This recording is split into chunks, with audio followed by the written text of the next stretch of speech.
بسم اللہ الرحمن الرحیم۔ السلام علیکم ناظرین۔ فقیر کے ساتھ ظلم اور بغض کا انجام، ایک دلچسپ واقعہ آپ کے سامنے پیش کرتے ہیں۔ ناظرین، حاکم قصور اپنے مصاحبین اور خوش آمدید درباریوں کی مدد سے حضرت شاہ عنایت قادری شطاری سرکار رحمۃ اللہ علیہ کو نقصان پہنچانے کے در پہ ہو گیا، مگر اس کی ہر چال اور ہر ارادہ ناکام ہو گیا، جس سے اس کی دشمنی میں اضافہ ہوتا چلا گیا۔ پھر حاکم قصور کو اپنی دشمنی اور اپنا وار چلانے کا ایک موقع مل گیا۔ ناظرین، اس کے دربار میں ایک انتہائی حسین و جمیل طوائف اور رقاصہ تھی جو حاکم قصور کا دل بہلایا کرتی تھی۔ اگرچہ وہ ایک پیشہ ور طوائف نہ تھی، لیکن اس کا دل اپنے پیشے سے متنفر تھا اور اس نے 2 بار ملازمت چھوڑنے کی کوشش بھی کی، لیکن حاکم قصور کے خوف سے ایسا نہ کر سکی اور مجبوری کی حالت میں اپنا پیشہ جاری رکھے ہوئے تھی۔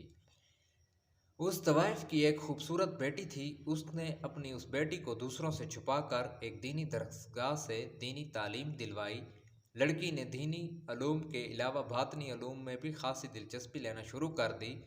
ایک روز وہ طوائف اپنی بیٹی کو لے کر حضرت شاہ عنایت سرکار رحمۃ اللہ علیہ کی خدمت میں حاضر ہوئی اور عرض کیا کہ جس سے حاضرین میں محفل پریشان ہو گئے۔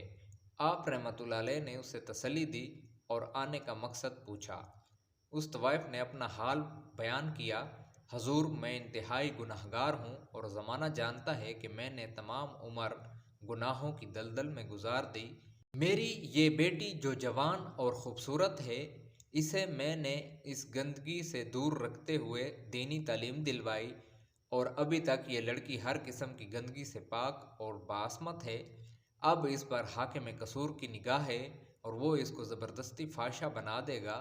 میں چاہتی ہوں کہ یہ باعصمت رہے اور گندگی سے ہمیشہ کے لیے دور رہے، اس لیے میری درخواست ہے کہ آپ سرکار رحمۃ اللہ علیہ اس سے نکاح فرما لیں۔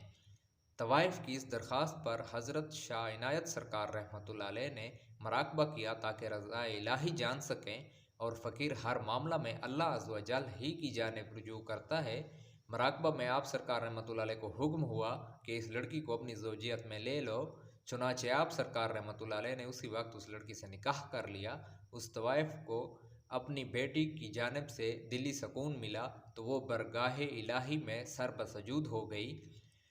ناظرین، حضرت شاہ عنایت سرکار رحمۃ اللہ علیہ کا ایک طوائف زادی سے نکاح کرنا جلد ہی قصور شہر میں مشہور ہو گیا۔ حاکم قصور کو پتہ چلا تو وہ سخت متشل ہوا اور اس کے دل میں انتقام کی آگ بھڑک اٹھی۔ ناظرین، اس نے اس طوائف کے رشتہ داروں کو فوراً اپنے دربار میں طلب کیا اور ان کو بھڑکایا کہ وہ اس کے دربار میں حضرت شاہ عنایت سرکار رحمۃ اللہ علیہ کے خلاف مقدمہ دائر کریں اور اس طوائف کو اس جھوٹے بیان پر آمادہ کریں کہ اس نے حضرت شاہ عنایت سرکار رحمۃ اللہ علیہ کے اکسانے پر اور دھمکانے پر زبردستی اپنی بچی کی شادی ان سے کی ہے۔ اس طوائف کے رشتہ داروں نے حاکم قصور کے اکسانے پر حضرت شاہ عنایت سرکار رحمۃ اللہ علیہ کے خلاف مقدمہ دائر کر دیا۔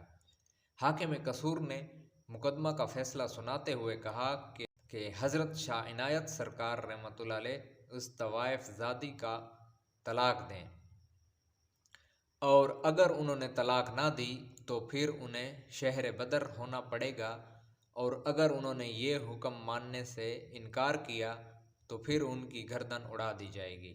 حاکم قصور کا خیال تھا کہ اس کے اس فیصلہ کے بعد حضرت شاہ عنایت سرکار رحمۃ اللہ علیہ اس طوائف زادی کو طلاق دے دیں گے اور شہر بدر ہونا پسند نہ کریں گے کہ ان کے بے شمار ارادت مند یہاں موجود ہیں۔ یوں انہیں رسوا کرنے کا موقع مزید مل جائے گا، اور اگر وہ دونوں احکام ماننے سے انکار کرتے ہیں تو پھر ان کو قتل کرنے کا موقع بھی میسر ہو جائے گا۔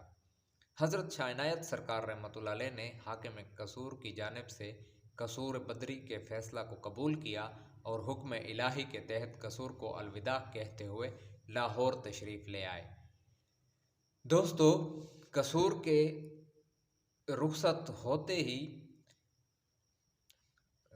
قصور سے رخصت ہوتے وقت ہزاروں مرید اور ارادت مندوں نے آپ سرکار رحمۃ اللہ علیہ کے پاؤں پکڑ کر اور رو رو کر وہیں رہنے کی درخواست کرتے رہے۔ آپ سرکار رحمۃ اللہ علیہ نے لوگوں کے اصرار پر فرمایا، تم صبر سے کام لو اور یاد رکھو کہ حاکم قصور نواب حسین خان نے ہمیں یہاں سے نکالا ہے، لیکن اللہ عز و جل جلد ہی اسے اس دنیا سے نکال دے گا۔ ایک فقیر کے ساتھ اس ظالم کا بغض دنیا کے لیے عبرت کی داستان بن کر رہ جائے گا۔ حضرت شاہ عنایت سرکار رحمۃ اللہ علیہ قصور سے لاہور روانہ ہوئے اور ہزاروں مریدوں اور ارادت مندوں نے بھی آپ سرکار رحمۃ اللہ علیہ کے ساتھ لاہور کا سفر کیا اور لاہور رہنے کو ترجیح دی، جس سے شہر قصور کی رونقیں ختم ہو گئیں۔ حاکم قصور اور امرتسر کے سکھوں کے درمیان قدیم دشمنی چلی آ رہی تھی اور اس سلسلہ میں ان کے درمیان بے شمار لڑائیاں ہو چکی تھیں۔ سکھوں کا لیڈر گلاب سنگھ بہت بہادر اور جری جنگجو تھا، مگر ہر مرتبہ وہ نواب حسین خان کے ہاتھوں شکست کھا جاتا تھا۔ دوستو، بالآخر گلاب سنگھ نے ایک منصوبہ تیار کیا جس کے تحت نواب حسین خان کو خاموشی سے موت کے گھاٹ اتار دیا گیا۔ اس مقصد کے لیے اس نے ماہی گیروں کو بہت زیادہ رقم دی اور ان کو نواب کی موت پر مامور کر دیا۔ اس منصوبہ کو اس قدر خفیہ رکھا گیا کہ کسی کو کانوں کان خبر ہی نہ ہو سکی۔ حضرت شاہ عنایت سرکار رحمۃ اللہ علیہ نے قصور سے لاہور آ کر مزنگ کے اس علاقے میں قیام فرمایا جو آج کوئنز روڈ شارع فاطمہ جناح کہلاتا ہے۔